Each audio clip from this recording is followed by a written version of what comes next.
तो कोई भी जो डिप्लोमेट है वो समझ सकता है कि प्राइम मिनिस्टर किसकी तरफ इशारा कर रहे हैं। अदरवाइज सरकारी रैलियों में शायद प्राइम मिनिस्टर इस तरह के भाषण नहीं दिया करते। प्रदीप जी, आप सहमत होंगे? देखिए, इसमें एक बात है कि जो आप कह रहे हैं कि उन्होंने ये कहा वो कहा, प्रधानमंत्री अगर मोदी के समर्थक वहाँ इकट्ठा थे तो वैसा ही कर सकते थे जैसे कि राव इंद्रजीत ने रामविलास शर्मा के लिए किया जी, कि ये आपके सूबे के निर्वाचित मुख्यमंत्री हैं। उनको, वो प्रधानमंत्री नहीं, वो एक चुनावबाज होकर उस रैली के अंदर दिखे, इसलिए उन्होंने उस नैतिकता का, उस मर्यादा का पालन नहीं किया। अगर एक बार बतौर प्रधानमंत्री नरेंद्र मोदी जी ये कहते कि ये आपके सूबे के हैं और ये किसी भी सरकारी कार्यक्रम के लिए उचित नहीं होता है, और जो अनुचित कैथल की भूमि से हुआ वो अनुचित पूरे देश के, ऐसा बीजेपी फेडरल सिस्टम पे जा रहा है। क्या बीजेपी ऐसा, अभी मेरा एक सवाल और है, उस पे आऊंगा, क्या बीजेपी ऐसा प्रचार में बने रहने के लिए करती है? देखिए, एक चीज आपको पता, बहुत अच्छा आपको उदाहरण दूं, जब रवि शास्त्री क्रिकेट खेलते थे तो उनके आखिरी के सालों में हो गया था, जहां भी खेले, चाहे मुंबई में खेले, मुंबई के थे, जहां भी जाए शास्त्री हाय हाय का नारा लगता था।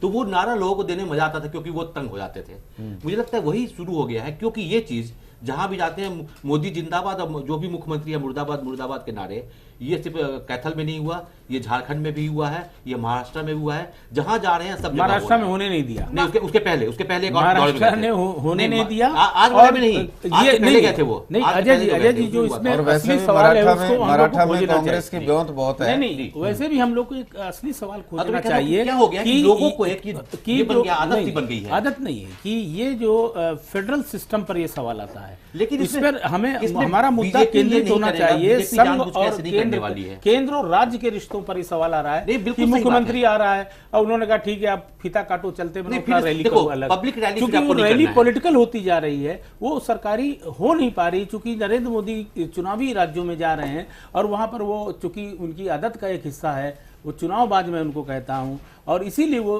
चुनावी भाषण कर रहे हैं, वो सरकारी भाषण नहीं कर रहे हैं। जो एक प्रधानमंत्री भाषण करता है वो क्या कहते हैं कि उस तरह का भाषण उनका नहीं हो रहा है। और अजय जी, जैसे आपने बताया जो कैथल में हुआ वही झारखंड में भी हुआ। महाराष्ट्र के मुख्यमंत्री ने इनकार कर दिया कि मोदी के कार्यक्रम में नहीं जाएंगे। बीजेपी ने इस पूरे मामले पर अब सिर्फ एक लाइन ये कही कि हम क्या करें अगर मोदी की लोकप्रियता इतनी बढ़ गई है तो।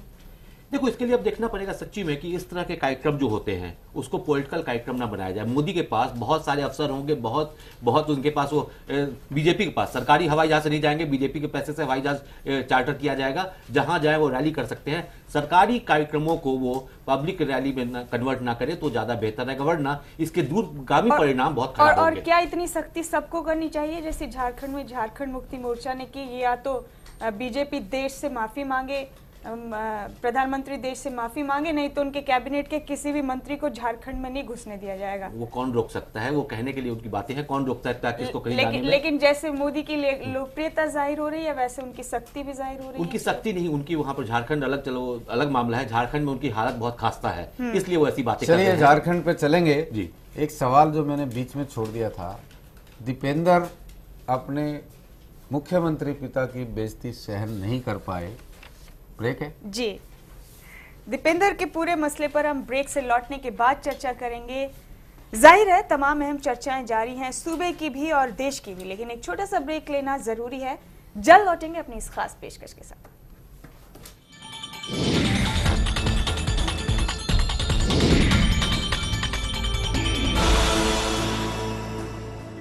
अपने इस सर्वे के जरिए खोज इंडिया न सिर्फ हर हलके से सबसे पसंदीदा उम्मीदवार की खोज कर रहा है, बल्कि सभी हलकों से पसंदीदा पार्टी और पसंदीदा उम्मीदवार भी हमारी खोज का हिस्सा है। सीएम का पसंदीदा उम्मीदवार। तो हमारी चर्चा आगे बढ़े उससे पहले आइए जानते हैं कौन है मुख्यमंत्री बनने के लिए हरियाणा की जनता की पसंद।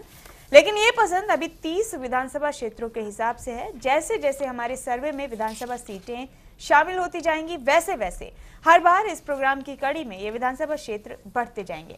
आइए जानें अभी तक कौन है मुख्यमंत्री के लिए जनता का सबसे पसंदीदा उम्मीदवार।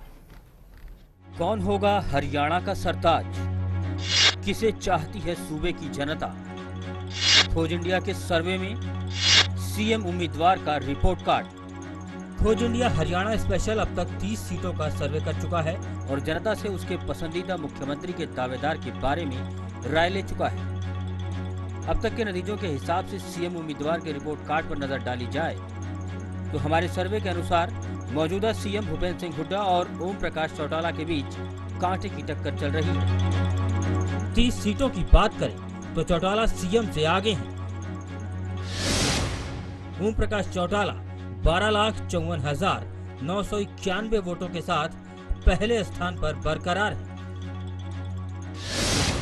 जबकि सीएम हुड्डा 11,29,027 वोटों के साथ दूसरे स्थान पर हैं।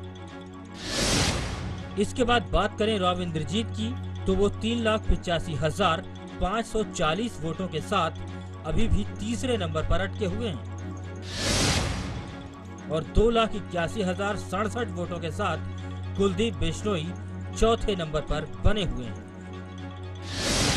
बात अगर बीजेपी के प्रदेश अध्यक्ष रामविलास शर्मा की करें तो वो 1,82,064 वोटों के साथ पांचवें यानी आखिरी पायदान से हिलने का नाम नहीं ले रहे।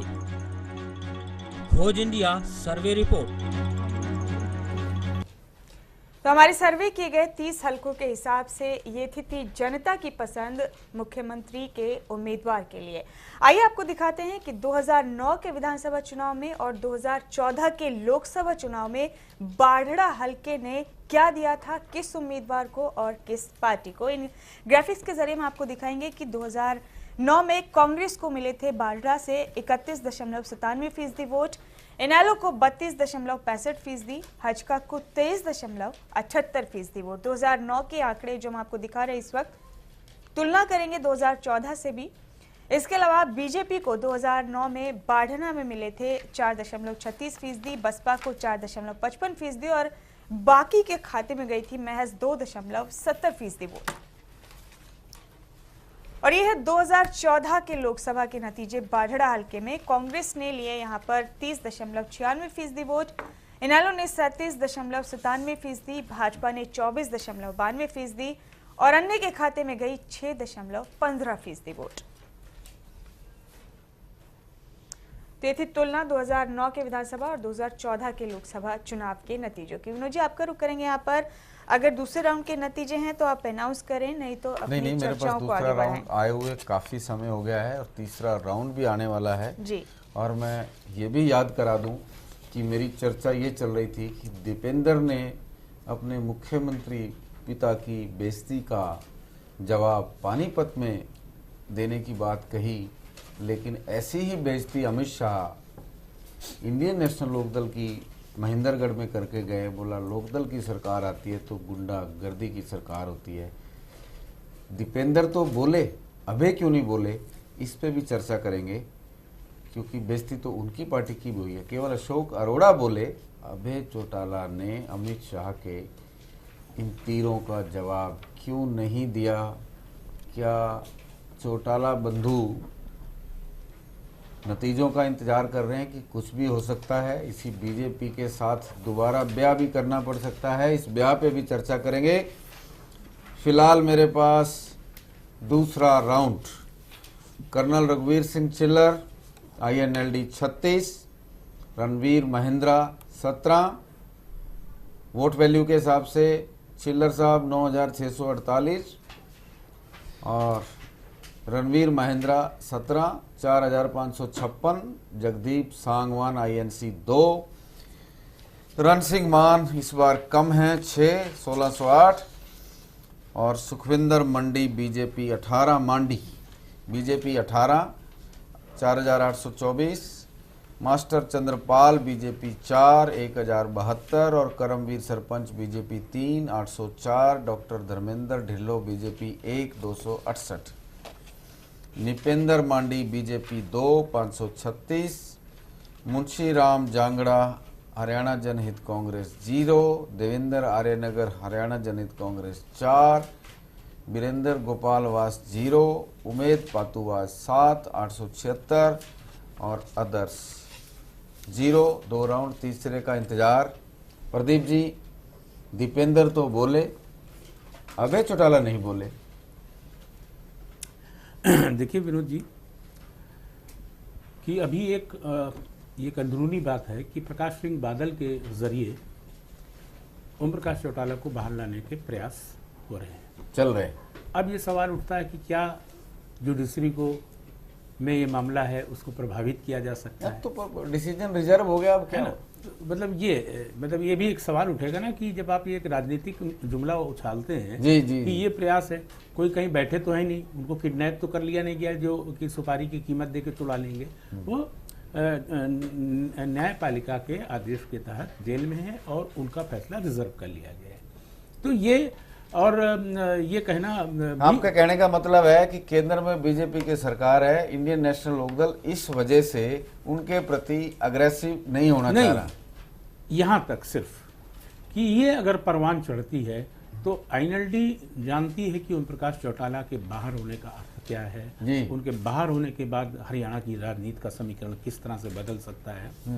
तो अगर ये संभव होता है तो उसकी भी एक निश्चित तिथि तक प्रतीक्षा होगी और उसके बाद बिना हमलावार हुए काम नहीं चलेगा। अगर आप चुनाव के समय ही दिख गए कि आप हमलावार नहीं हैं तो आपको बी टीम मान के रिजेक्ट कर देगा। होता क्या है, जब आपको डालडा घी और शुद्ध देसी घी में चुनना है, जैसे मैं कहा करता था गुजरात में कि हिंदुत्व और सॉफ्ट हिंदुत्व में चुनना है, तो जिसको हिंदुत्व चुनना है तो सॉफ्ट को चुनेगा, प्योर हिंदुत्व चुनेगा। तो वही है कि इसको फिर डालडा और देसी घी में गुंडागर्दी के बयान पर इनेलो की चुप्पी की क्या क्या वजह हो सकती है? अजय जी, देखिए कई उसमें कारण हैं।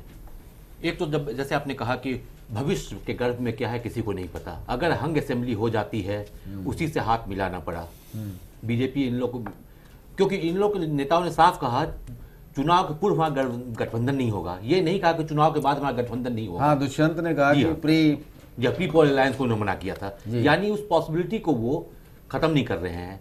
तो गाली गलौज में अब अंतर ये है, बीजेपी ओवर कॉन्फिडेंट हो रखी है, थोड़ा सा एरोगेंस भी आ गया है, तो बीजेपी तो जाएगी वहां तक, कुछ भी बोल देगी। लेकिन इन लोग ऐसा गेम नहीं खेलना चाहती क्योंकि बीजेपी के पास पूरा राष्ट्र है और बहुत सारे राज्य हैं, इन लोगों के पास एक ही राज्य है, ऐसे अपना खेल नहीं बिगाड़ेगी। नंबर 2 वो भी बात आ गई कि अगर इन लोगों की सरकार बन गई तो मोदी सरकार से संबंध खराब नहीं करना चाहेगी जी। तीसरी उसमें ये भी संभावना उसमें हो सकती है कि मैं आपकी इस बात से सहमत नहीं हूँ, बीच में टोक रहा हूँ, वैसे मेरा सवाल और आगे जाएगा। अगर ओम प्रकाश चौटाला को अकेले 46 नंबर आ गए 46, देश में ओम प्रकाश चौटाला पहले ऐसे चीफ मिनिस्टर होंगे जो नरेंद्र मोदी की सरकार का पूरा पोस्टमार्टम कर डालेंगे, चीर-फाड़ कर डालेंगे। सबसे पहले मुख्यमंत्री होंगे जो प्रधानमंत्री पे राजनीतिक हमला बोलेंगे, अगर ऐसा हुआ तो। और अगर ऐसा हुआ विनोद जी तो 5 साल तक हरियाणा की जनता सफर करेगी, क्योंकि मोदी बहुत ही विंडिक्टिव नेता है, इतना याद रख लीजिए। अगर हुआ तो 5 साल तक जब वो रहेंगे मुख्य प्रधानमंत्री तो हरियाणा को जो फंड्स मिलना चाहिए, जो डेवलपमेंट होना चाहिए, वो फिर नहीं होगा, हरियाणा को हिस्सा अपना नहीं मिलेगा। कम चौटाला भी नहीं है, इसीलिए पिछले लोकसभा चुनाव में बात होती थी ऊपर भी कड़क चाहिए नीचे भी कड़क चाहिए, नीचे चौटाला ऊपर मोदी, तो चौटाला भी कम दोनों में संबंध अच्छे होने चाहिए। चौटाला डिप्लोमेट हैं, फंस जाते हैं तो भाषा और होती है, और अगर अकेले आ जाते हैं तो भाषा और होती है। उस दिन आपने डॉक्टर राम कुमार की बात सुनी भी थी, जब पिछली दफा चौटाला और बीजेपी का अलायंस था और चौटाला को 46 सीटें अपने दम पे आ गई थी, तो बीजेपी को मकोड़ों की मंडी में बांध के रख दिया था। मैं अब भी कह रहा हूँ अगर उनको 46 आ गई, ये मेरा अपना तजर्बा कह रहा है, मेरे पास कोई सूचना नहीं है, मैं ये भी बोल दूं, मेरा उनके स्वभाव को देख के मेरा ये तजर्बा कहता है, क्योंकि उनको राजनीतिक रूप से सूट भी यही करता है। पर फिलहाल इस दफा परिस्थितियों को देखते हुए इनेलो मोदी पर नरम, लेकिन कल सोनिया गांधी हुई गरम, इस पे भी चर्चा करेंगे। प्रदीप जी बता रहे थे कि सोनिया जी ने बड़ी गर्म जोशी से मोदी की आलोचना की, क्या कहा, तीसरा राउंड आ गया है, उसको अनाउंस करेंगे और फिर सोनिया की गर्मी पे भी चर्चा करेंगे। हरियाणा में कांग्रेस गर्म और ऊपर सोनिया गांधी परिपक्वता के साथ गरम। रघुवीर सिंह छिल्लर को लोकसभा चुनाव में जिस तरह बाडड़ा की जनता ने कांग्रेस और बीजेपी दोनों के छक्के छुड़ा दिए, सेम वही नतीजे रघुवीर सिंह छिल्लर के पक्ष में आ रहे हैं। 38 vote 10,184। Ranveer Singh Mahindra INC 13 vote 3,484। Jagdeep Sangwan INC 1 vote 268। Ransingh मान INC 6 vote 1608।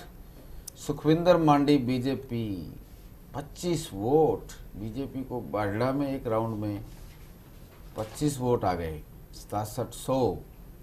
Master Chandrapal BJP 4 1072। Karamveer sarpanch BJP 1 268।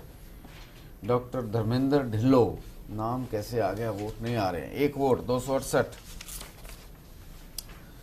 Nipendra Mandi BJP 5। Munshiram Jangra हजका 0। Devendra Arya Nagar हजका 0। Virendra Gopalwas हजका 0। Umed पातुवास independent तीसरे राउंड में 5 वोट और अदर्स 1। मुमताज जी 3 राउंड, अगर आपका ब्रेक का समय ना हो तो मैं चर्चा शुरू करूं। माफ कीजिएगा विनोद जी, वक्त नहीं है मेरे पास, वक्त की कमी होती है हर वक्त, लेकिन फिर भी 3 राउंड्स के नतीजे हमारे सामने हैं। अभी काफी चर्चाएं बाकी भी है, लेकिन एक और छोटा सा ब्रेक यहाँ पर लेना पड़ेगा, जल्द लौट रहे हैं।